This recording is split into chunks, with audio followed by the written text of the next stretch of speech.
शुरू कर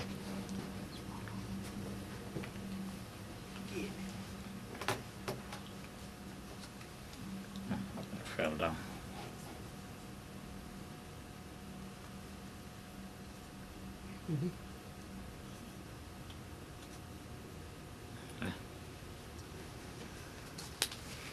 Alhamdulillah. Alhamdulillah Rabbil Alameen wal aqibatu lil muttaqeen was salatu was salamu ala rasulihil kareem Sayyidina Muhammadin wa ala alihi wa sahbihi ajma'een. Amma ba'd. Rabbi shrah li sadri wa yassir li amri wa hlul 'uqdatan min lisani yafqahu qawli. Respected ulama, faith leaders, brothers and sisters, Assalamu alaikum wa rahmatullahi wa barakatuh. I greet you with greetings from Canada. I would like to congratulate and express my appreciation to Tehrik-e-Akhuwat, especially Maulana Inayat Ali, Damat Barakatuh, for organizing this Interfaith conference. Thank you also for inviting me to participate in this August gathering.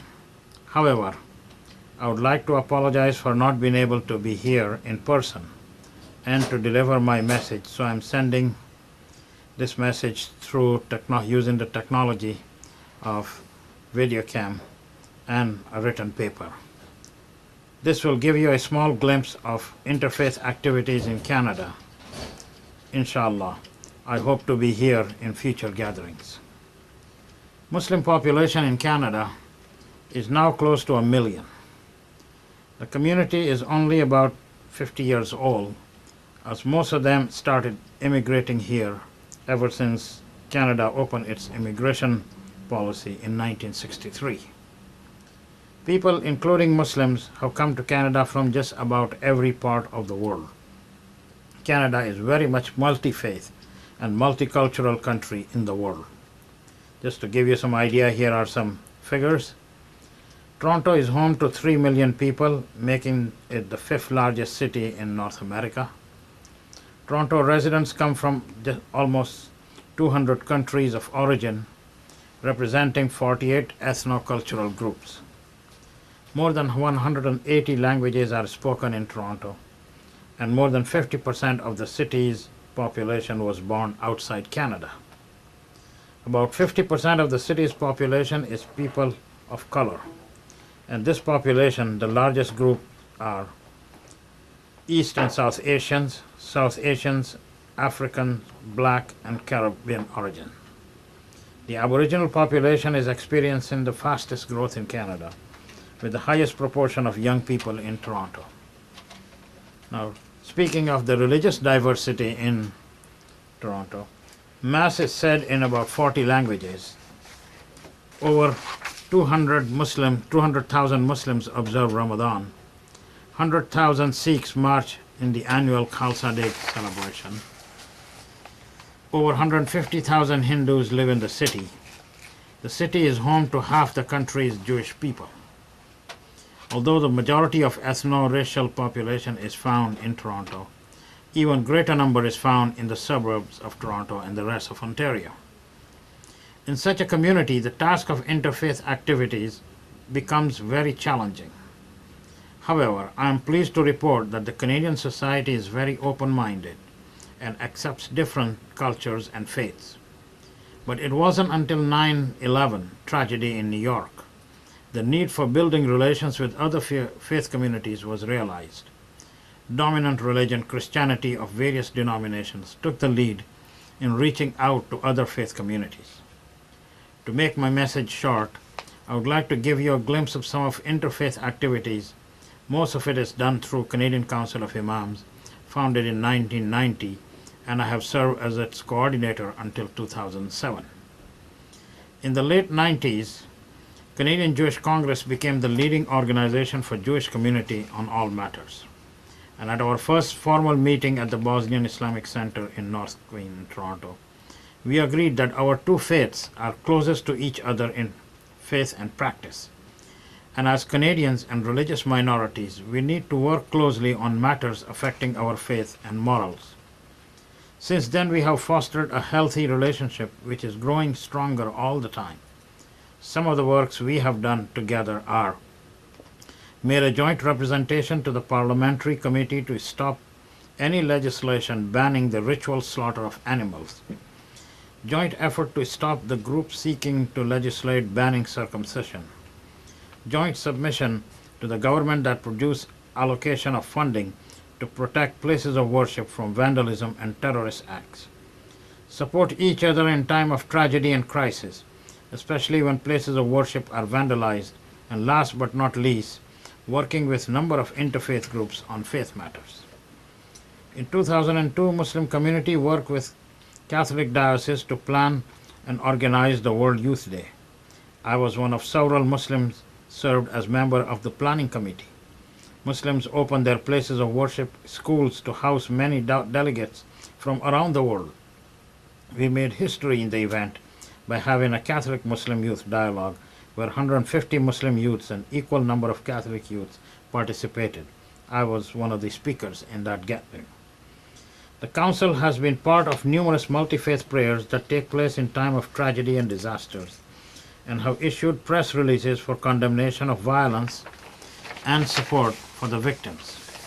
Day after 9/11 tragedy, myself and Anglican Archbishop of Toronto, Reverend Terence Finlay, after attending interfaith service at University of Toronto, walked University Avenue to City Hall to sign the Book of Condolence.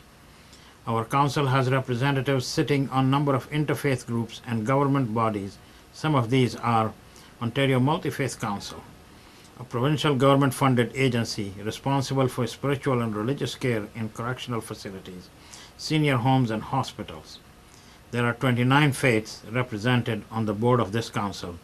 Currently, I am the president and a Hindu is vice president. Last year, at our annual general meeting, Maulana Inayat Ali Shakir, he was present in our annual meeting. Interfaith Advisory Council of Correction Canada, an advisory body to the federal government responsible for spiritual and religious care in federal correctional facilities. The council has been a member for 19 years.